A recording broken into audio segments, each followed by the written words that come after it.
lanjutkan segmen dialog kita untuk hari ini ke Pak Fikar mungkin terlebih dahulu. Pak Fikar, bagaimana polisi harus menuntaskan kasus ini hingga ke akar-akarnya? Tentunya harus berkoordinasi juga dengan KPK ya?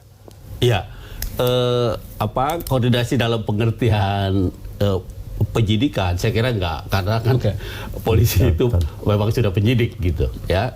Tapi dalam kaitan dengan peristiwanya orang-orang KPK umpamanya diperiksa juga sangat mungkin gitu. Pendekatannya kan bisa dua, bisa deduktif dari peristiwa yang besar sampai peristiwa yang kecilnya gitu ya, dari atau induktif dari perbuatannya kemudian dilebarkan sampai ke peristiwa yang besarnya. Tapi yang kamu saya gini, untuk bisa membawa satu kasus ke pengadilan kan sebenarnya ada empat syarat ya. Yang pertama ada peristiwa yang melawan hukum jadi dilakukan oleh pelaku, oleh orang ya. Yang kedua ada kesalahannya udah jelas, kalau misalnya itu sengaja dengan pernyataan yang sugestif itu udah tersimpul tuh ada kesengajaan ya. Bahkan di situ juga udah hampir kelihatan ada perencanaan dia juga gitu. Yang ketiga dapat dipertanggungjawabkan. Orang ini bukan anak kecil, bukan orang yang sakit jiwa, bahkan dia seorang petugas, penegak hukum juga, kepolisian juga kan gitu ya. Yang terakhir adalah ada tidak alasan pemaafnya gitu. Nah, kalau tidak ada alasan pemaafnya, jalan ini kasus ya. Kenapa saya katakan, umpamanya kasus seperti yang di begal yang di Bekasi ya.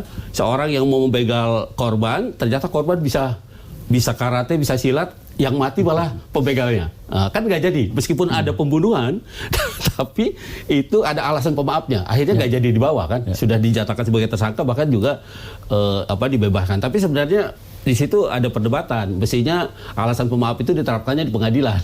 Ini tetap dibawa ke pengadilan, baru kemudian dibebaskan itu mestinya di pengadilan gitu ya. Nah, kalau melihat unsur pidananya, Pak Fikar?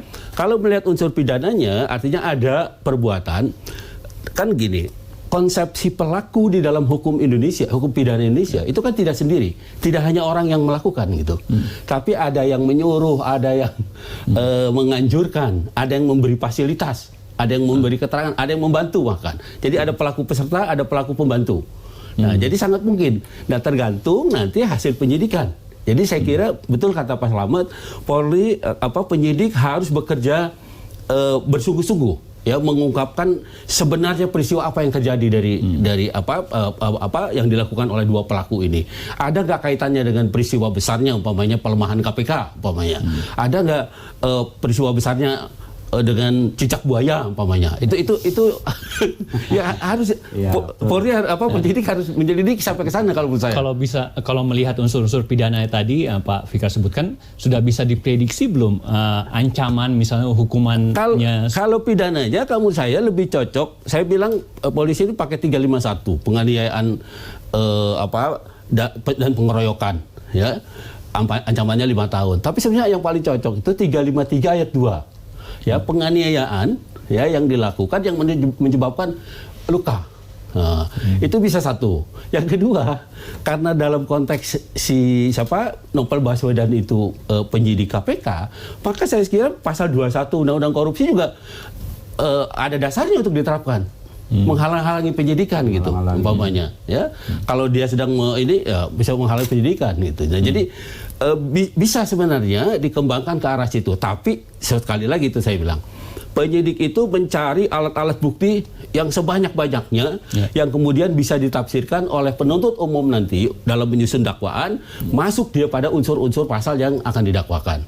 Itu sebenarnya intinya. Karena polisi sendiri tidak buat dakwaan kan dia, Pak. Artinya dia tugasnya adalah mengumpulkan sebanyak-banyaknya bukti untuk menjelaskan atau untuk memperkuat bahwa peristiwa pidana itu terjadi, pelakunya adalah tersangka ya, dan unsur-unsur pasalnya adalah unsur pasal A atau B atau C yang terbukti. Itu nanti disimpulkan oleh penuntut umum. Kalau dari Pak Slamet, sudah ada tersangka yang ditangkap dan juga anggota kepolisian aktif. Bagaimana Polri harus memulai ini untuk menuntaskan kasus ini hingga ke akar-akarnya? Ya, saya berharap kepolisian mandiri atau independen. Jangan mau ditekan-tekan baik secara politik atau dengan cara apapun. Pasti ini tekanan-tekanan dari pihak manapun pasti akan terjadi kepada para penyidik. Saya berharap para penyidik ini benar-benar mandiri, kemudian profesional, ya. Teori-teori kriminalistik dipakai, teori-teori hukum dipakai, teori-teori taktis, teknis harus dipakai, harus benar-benar profesional. Jangan sampai memaksakan diri kalau seorang tidak berbuat menjadi berbuat atau tidak berbuat menjadi berbuat. Jangan sampai. Yang lain, polisi juga harus transparan kepada masyarakat. Polisi juga harus bisa menjawab harapan-harapan masyarakat. Tetapi transparan dalam penyidikan itu tidak seluruhnya harus transparan. Yang transparan itu hanya apa, siapa, kapan. Sedangkan bagaimana, mengapa, itu adalah urusan pengadilan.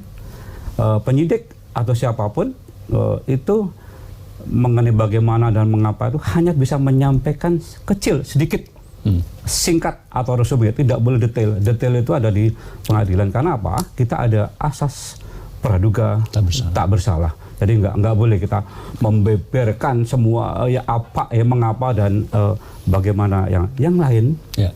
Saya berharap masyarakat juga percaya, percaya pada kepolisian. Harus bersabar, jangan kemudian membuat praduga sehingga penyidik atau pimpinan penyidik menjadi terpengaruh. Saya harap kira-kira harus begitu. Baiklah, waktu kita sudah habis, sayang sekali, tapi terima kasih Bapak-Bapak atas waktunya, Pak Fikar, Pak Slamet, terima kasih atas waktunya. Kita akan tunggu kiprah dari penyidik kepolisian untuk menuntaskan kasus ini hingga ke akar-akarnya. Baiklah, terima kasih pemirsa, itu tadi segmen dialog di Newsroom JAK TV. Kita akan kembali usai jeda berikut ini. Tetaplah bersama kami.